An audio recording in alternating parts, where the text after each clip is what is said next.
各位觀眾，歡迎收睇本期嘅《犯罪中》。嗱，刑事偵緝當中咧有一句名言，講咩咧？凡走過必留下痕跡，再隱匿嘅犯罪手法被發現，只係一個時間上嘅問題。嗱，今年嘅3月中旬，東莞公安邊防支隊破獲咗一起咧販賣毒品嘅案件，現場查獲咗毒品35公斤，抓獲咗幾名犯罪嫌疑人。案件雖然成功告破，亦都獲得上級嘅嘉獎，但係咧偵查隊員啊喺高興之餘，心裏頭咧硬係忍住絲絲嘅不安。因為案件裏頭仲有一個神秘人物，令到佢哋始終咧都唔可以放下心頭大石。呢個人嘅底細到底係咩呢？呢個神秘人物外號叫做阿邦，佢同被偵破毒品案嘅主要犯罪嫌疑人來往密切，但係根據民警掌握嘅線索同證據，並冇發現佢同販毒嫌疑人之間有任何嘅生意來往。因為當時的很模糊，只知道一個代號，也不知道真實的姓名，也不知道他其他的住址啊、車輛，完全都是模糊的。一切都空白。雖然暫時仲冇直接嘅證據能夠證實阿邦同毒品案有關，但係佢同被抓獲嘅販毒成員長期一齊食飯、唱歌嘅痕跡咧，就令到偵查員起咗疑心。但是作為他是一個普通的朋友，還是一個工作上的關係，我們當時是沒有掌握的。儘管警方喺對已經被抓獲嘅嫌疑人審訊過程當中未能獲到關於阿邦嘅更多信息。但係喺進一步嘅排查同埋情報嘅分析之後，東莞邊防支隊認為呢條線索好有價值，決定對嫌疑人阿邦進行立案偵查。一場機密嘅調查正咁展開咗。一般而言，毒品案件都不是單一的個案，會有一張比較複雜的關係網。我們在偵破每一宗毒品案件之後，都會繼續的擴性深挖，不放過每一個可疑的目標和線索。就目前而言，警方對嫌疑人阿邦所掌握嘅信息咧，可謂少之又少。通過排查，只了解到佢係個台灣人，50零歲，喺深圳開一間二手車行。嗱，從表面嚟睇啊，佢係一個溫文爾雅嘅生意人，而且咧仲要係一個非常之成功嘅生意人，住喺東莞市區裏頭啲高檔樓盤裏頭，經常出入係豪華場所。平時開啲車咧冚唪唥豪車，咩保時捷啊、猛禽啊，平時難得一見嘅車咧，佢就好似換衫咁，每日換一部。咁佢係咪真係一個咁簡單嘅成功台商呢？專案組偵查員對阿邦進行咗秘密跟蹤，但係因為佢經常換車，所以對佢嘅偵查難度咧係非常之大。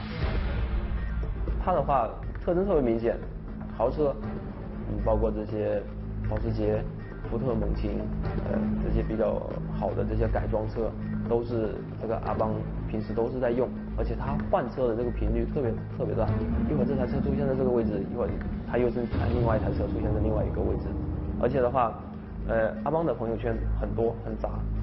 他使用了一個假的這個大陸身份證，是一個姓王的一個身份證，但是對於台灣人來說，因為台灣人他們畢竟掩蓋不了你說你大陸人沒用，就台灣人他們之間呢，他還是講他是台灣人，但是他兩邊都講不同的身份。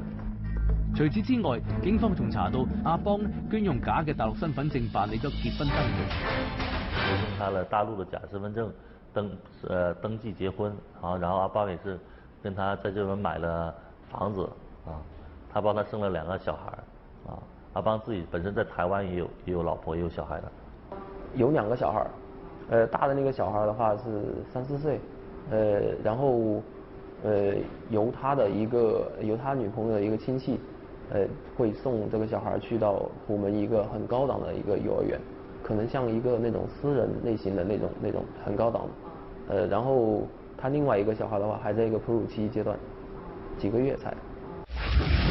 一個台灣商人，台灣內地兩頭家，住豪宅，開豪車，出入高檔場所，睇嚟生意應該做得風生水起，日子咧都過得幾滋潤嘅。但係警方就通過對阿邦嘅二手車行嘅盈利情況去調查，再結合佢平時個人消費以及其家庭開支，偵查員就覺得呢兩方面咧並唔對等嘅。二手車行生意根本唔足以維持佢日常嘅消費。通過進一步嘅偵查，喺阿邦眾多嘅朋友圈當中，有一個人引起咗偵查員嘅注意。阿邦係典型嘅夜貓生活節奏，太陽落山之後，佢嘅生活先至啱啱開始。一般他如果沒什麼事，中午才會起床，然後這個晚上呢，他們一般到12點鐘、1、2點鐘才去吃宵夜，去吃宵夜或者唱歌，搞到3、4點鐘，一般都是凌晨4點鐘才左右回來。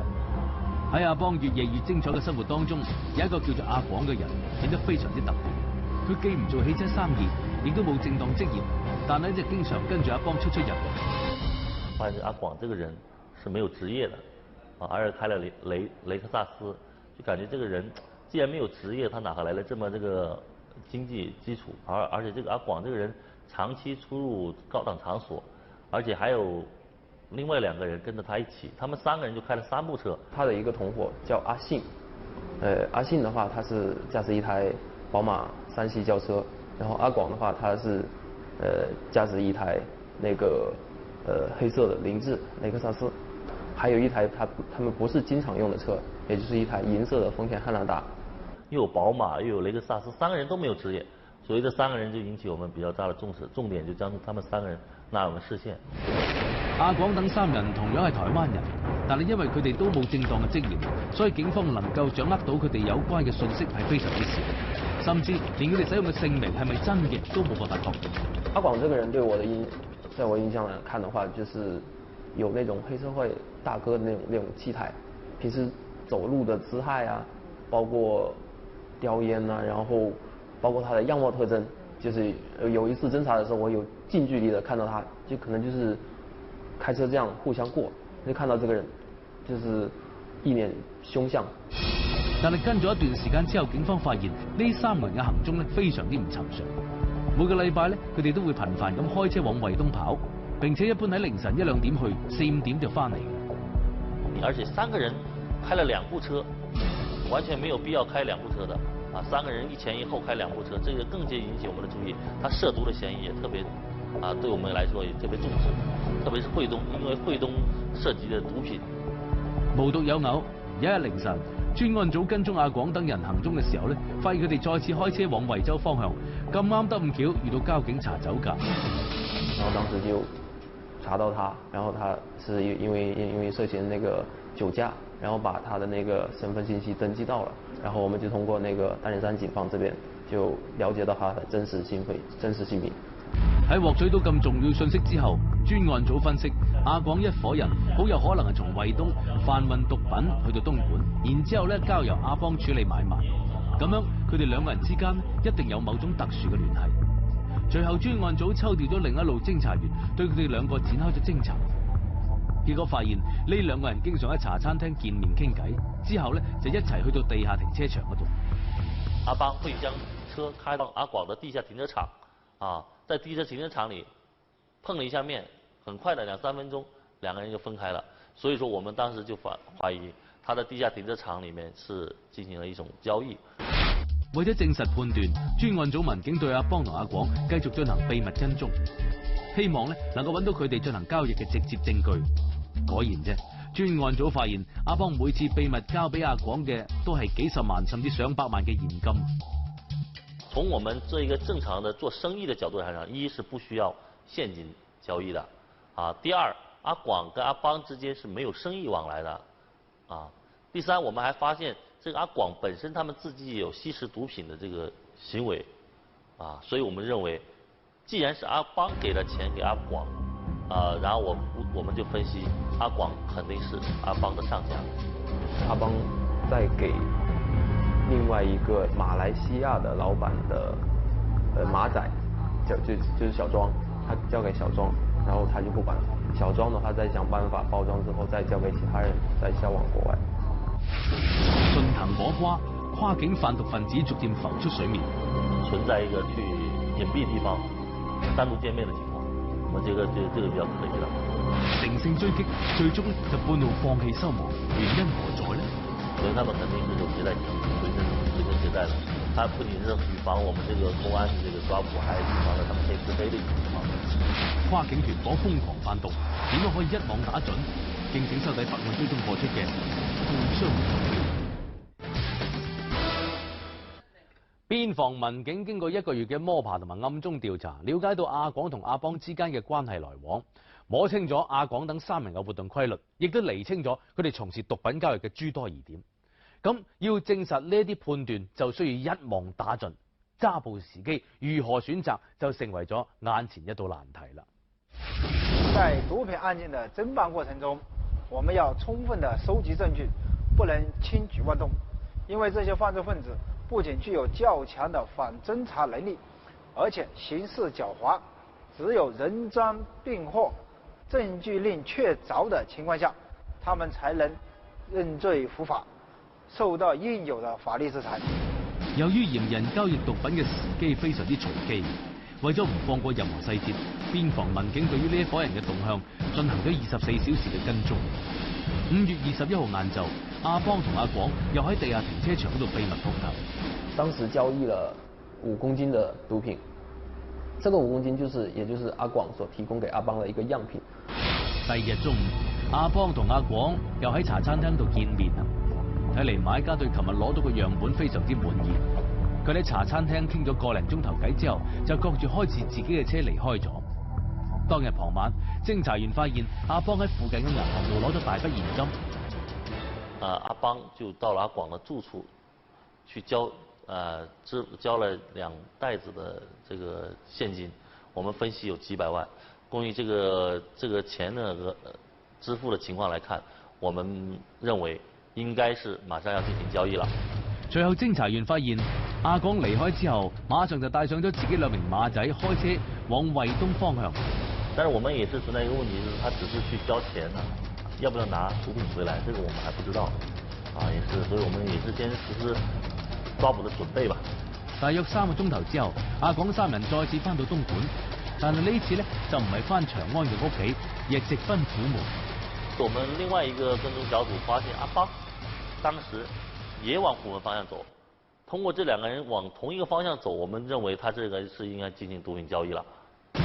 深夜12點幾，阿邦同阿廣嘅4部高級轎車最終就停喺虎門高速路口附近。咁呢個時候係咪最佳嘅揸捕時機呢？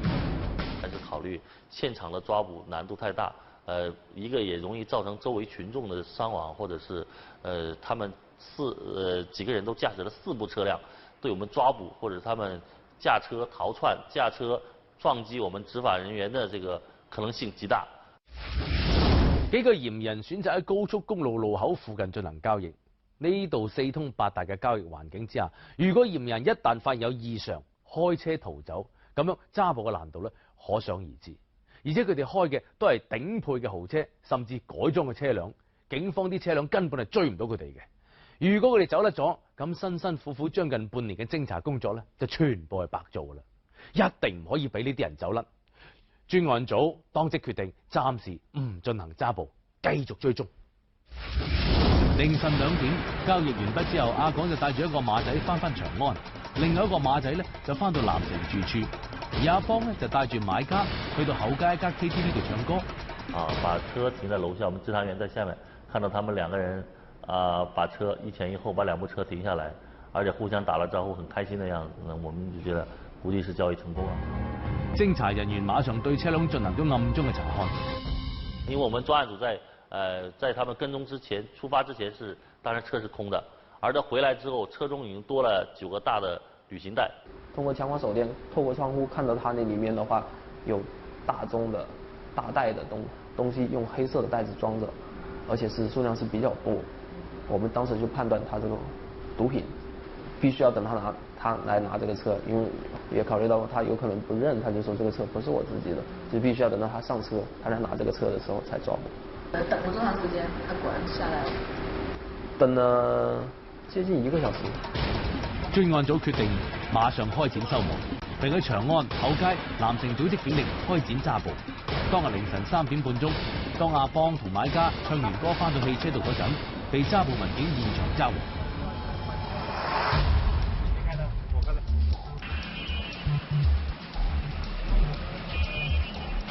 叫什麼名字？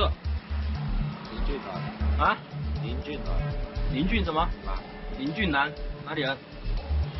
台灣人。台灣人是不是？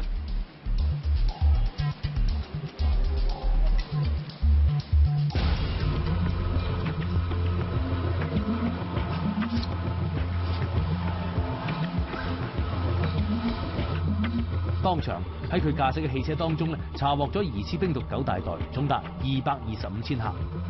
與此同時，完成交易正喺屋企瞓大覺嘅阿廣等3人呢，亦都被邊防官兵一舉抓獲。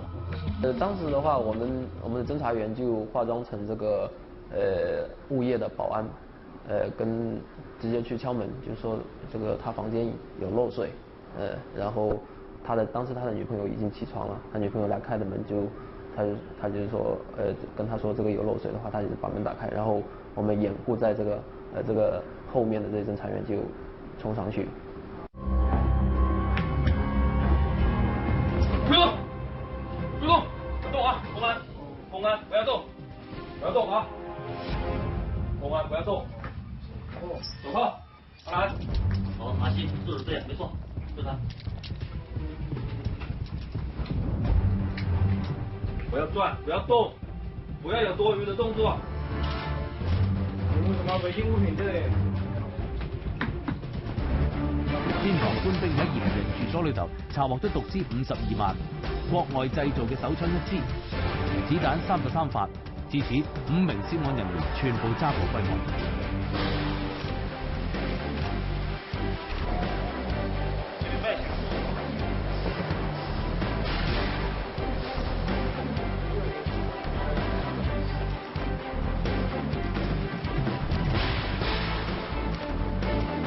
經審訊，阿邦實名為林某，阿廣實名為朱某。朱某手下2名馬仔分別係潘某同埋周某。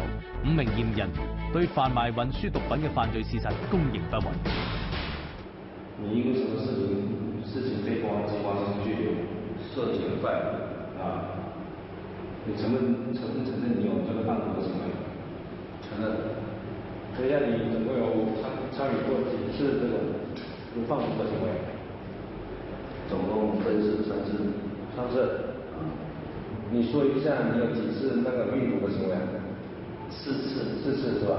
你分別把這4次說一下情況，好不好？第一次是在4月份，今年4月份2、5月。阿邦的下家就在 KTV， 所以我們當時抓捕了，一起把他一下了車，我們把他抓到了。啊，當然這個呢也是台灣，也是那邊的馬來西亞老闆安排的一些他的馬仔過來的啊。他抓到他之後，他也承認，老闆教的他怎麼樣做，然後他這些毒品拿到手之後，要準備運往馬來西亞。這起案件是我們東莞邊防支隊進隊以來破獲的毒品數量最大的獨立偵辦案件，斬斷了一條跨國販賣運輸毒品鏈，一定程度上淨化了社會治安環境。我省嘅武警公安邊防部隊唔單止喺打擊走私、反偷渡、愛民告邊等方面發揮到重要嘅作用，喺禁毒戰線上邊亦都係一把利劍。無論係國內定係國外嘅販毒分子，都唔好妄想陰謀可以得逞。我國對毒品犯罪一直採取嚴格查禁、嚴厲懲治嘅呢個態度，面對毒品犯罪堅決打擊，絕不手軟。好啦，本期節目講到呢度，下期再見。新婚女子家中被殺，身中30刀。我一看作案人到何處不死者家人接連失蹤，詭異事件背後隱藏咗咩害人真相呢？嫌疑人身高應該在162以下。究竟係咩原因令到佢做出咁兇殘嘅行為呢？又係乜嘢令到佢滅絕人性呢？欲知詳情，敬請收睇下期法案追蹤播出嘅《奉命謀殺》。